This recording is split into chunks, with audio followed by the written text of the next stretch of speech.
key to my success is probably different from most people. I was raised in an undesirable type of environment. Actually, I lived in a condemned house with no running water, no electricity, no plumbing. I was a street person when I was 15 years old.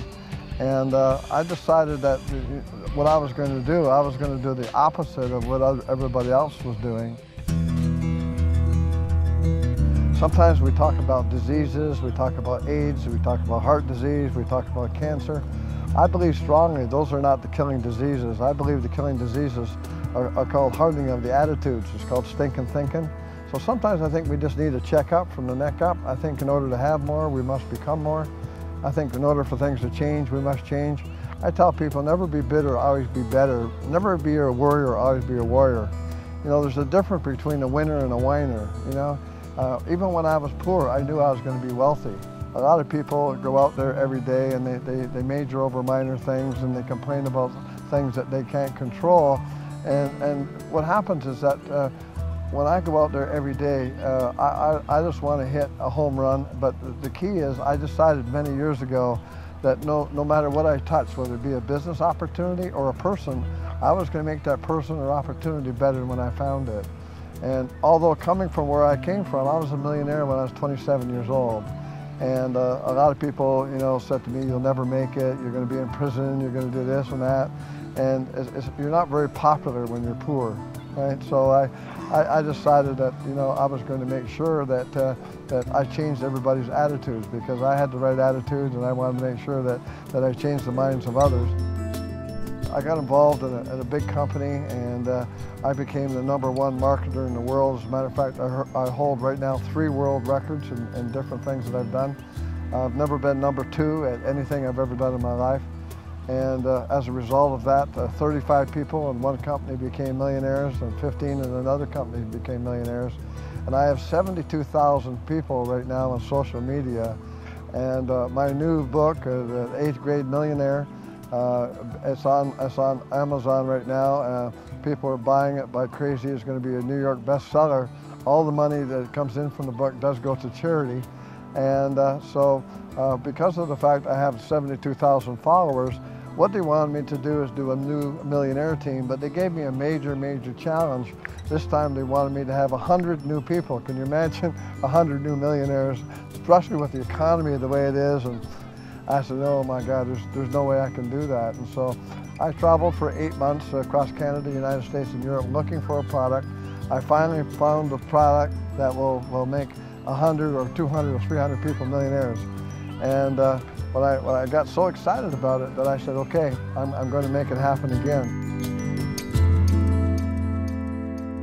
What I'm looking for people, not everyone's going to qualify. I'm looking for people that have the eye of the tiger. Maybe there's always a reason why you want to do something. Maybe you're not happy with the vehicle you drive. Maybe you're not happy with the address or where you're residing. Maybe you're not happy with the relationship. There has to be a reason why you want to do this. So I only want to have people in my group or train people that really want to become millionaires.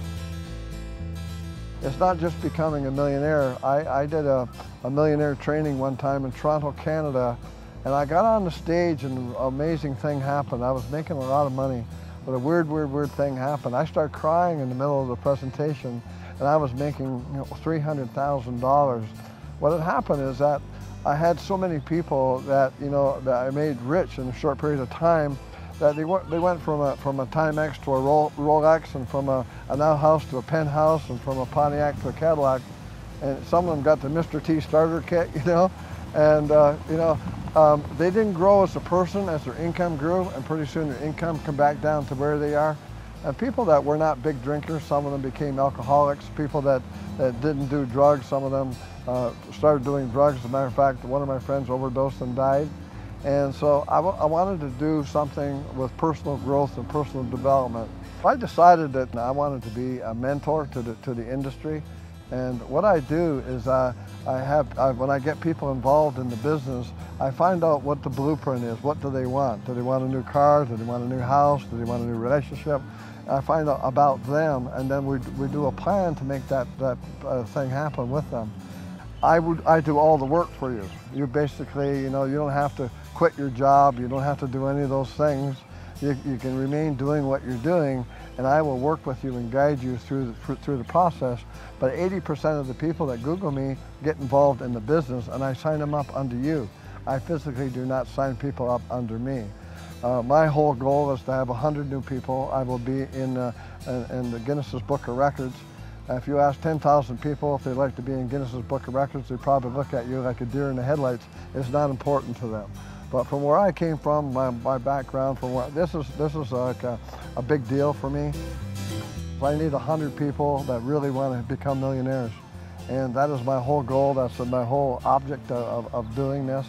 And I can tell you that you will never find a better mentor that is more on your team than I will be. And again, I don't want thousands of people. I only want 100 people that really, really, really is excited about changing their life and changing the life of others. That's what's important to me. Not only changing your life, but changing the life of others that you touch. Procrastination has always been the killer of dreams, and I have a big problem with that, because a lot of people go through their life and they have a tendency to play the blame card. They blame it on all kinds of people why they're not successful. And I think and any time you're not successful, you have to hold yourself accountable.